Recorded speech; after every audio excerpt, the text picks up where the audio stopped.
কৃষ্ণাঙ্গ রোগীদের রোগ নির্ণয়ের ক্ষেত্রে বেশি ত্রুটি দেখা গেছে। বর্ণবাদ নিয়ে এত মাথা ঘামানোর কারণ কি? আজকের যুগেও চিকিৎসাবিদ্যার ক্ষেত্রে শ্বেতাঙ্গ মানুষদের মানদণ্ড হিসেবে ধরা হয়, ফলে চিকিৎসার ক্ষেত্রে তার প্রভাব পড়ে।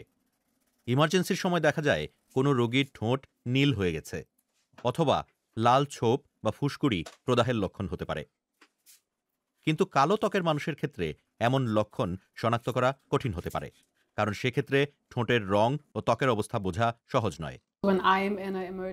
আমি কোনো ইমার্জেন্সি রুমে থাকলে শুধু শেখানো বিষয় বা লক্ষণের সন্ধান করতে পারি, ফলে পরিণতি হিসেবে আমি ভুল করতে পারি। কঠিন রোগের ক্ষেত্রেও হয়তো গুরুত্ব না বুঝতে পারি।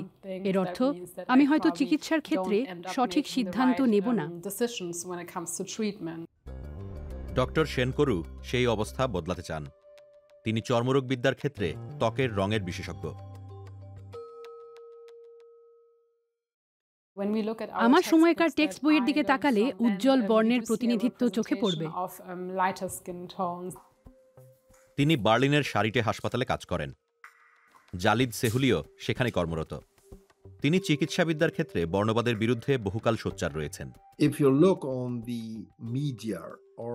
সংবাদ মাধ্যম, এমনকি সামাজিক যোগাযোগ মাধ্যম বা প্রিন্ট মিডিয়ার দিকে নজর দিলে লক্ষ্য করবেন যে তারা খুব ঘন ঘন বাঁধা ধরা উপকরণ ব্যবহার করে। যে কোনো সংক্রামক রোগের ক্ষেত্রেও সেটা দেখা যায়। যেমন মাঙ্কি পক্সের মতো রোগ প্রায়ই কালো ত্বকের উপর দেখানো হয়। এমনকি 2022 সালে সেই ভাইরাস গোটা বিশ্ব, বিশেষ করে ইউরোপ ও মার্কিন যুক্তরাষ্ট্রে অনেক শ্বেতাঙ্গ মানুষের মধ্যে ছড়িয়ে পড়লেও সেই মনোভাবের কোনো পরিবর্তন হয়নি। ডেনমার্কে এক ল্যাবে বানরের মধ্যে সেই ভাইরাস প্রথম আবিষ্কৃত হওয়ায় সেটির নাম মাঙ্কি পক্স রাখা হয়েছিল। করোনা ভাইরাসের মতো সেটিও পশু থেকে অন্য পশু বা মানুষের শরীরে সংক্রমিত হতে পারে। তবে বানর নয়, ইঁদুর জাতীয় প্রাণী সেই সংক্রমণ ঘটায় বলে জানা গেছে। আফ্রিকার পশ্চিম ও মধ্যভাগে সেই ভাইরাসের উৎপত্তি হলেও সেটি গোটা বিশ্বে ছড়িয়ে পড়েছে।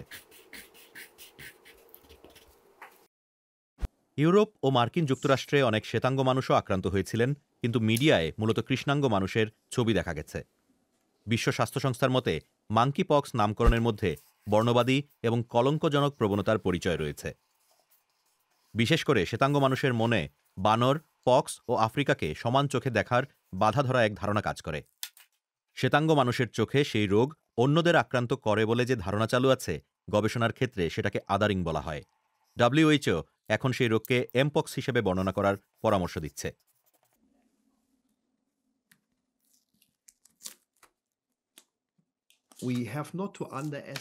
ভিজিবিলিটির ক্ষমতা কম নয়, কারণ আমরা অনেক কিছু ছবি ও চাক্ষুষ অভিজ্ঞতার ভিত্তিতে অবচেতনেই শিখি। জালিদ হাসপাতালে যথেষ্ট অভিজ্ঞতা অর্জন করেছেন। তিনি বলেন, রোগীরা জার্মান না বুঝলে প্রায়ই ভুল বোঝাবুঝি ও বৈষম্য দেখা যায়।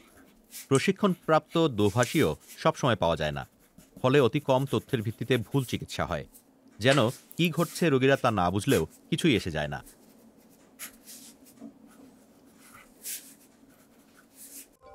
চর্মরোগ বিশেষজ্ঞ হিসেবে এফসোনা সেনকরু ব্যক্তিগত উদ্যোগে সোশ্যাল মিডিয়ায় পিপল অফ কালার বা ভিন্ন বর্ণের মানুষের জন্য তথ্য দেন।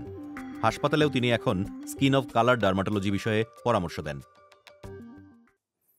প্রিয় দর্শক, কেমন লাগলো আমাদের প্রতিবেদনটি? আপনার মন্তব্য বা কোনো প্রশ্ন থাকলে জানান আমাদের, আর আমাদের সঙ্গে থাকতে চ্যানেলটি সাবস্ক্রাইব করুন।